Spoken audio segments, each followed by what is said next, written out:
Beredar sebuah video diduga oknum perwira Polri yang bertugas di Ditres Narkoba Polda Sumut melakukan tindakan penganiayaan terhadap seorang pemuda.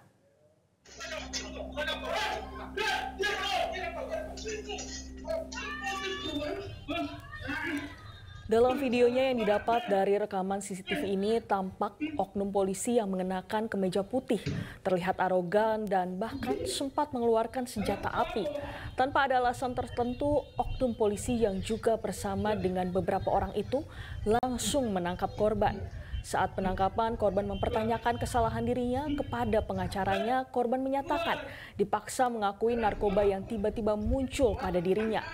Oknum perwira Polri yang diketahui menjabat sebagai Kepala Unit 1 Subdit 3 Ditres Narkoba Polda Sumut dengan nama pangkat Kompol Deka.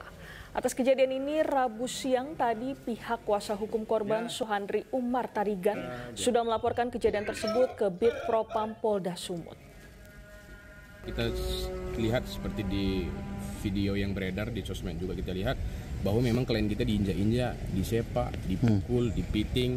Jadi kalau penangkapan ya ditangkap seharusnya ada barang buktinya langsung dibawa ke komando, bukan seperti itu diinjak berulang sampai durasi 3 atau sampai 4 menit dilakukan penganiayaan. Jadi itu kami anggap tindakan itu di luar daripada SOP yang berlaku.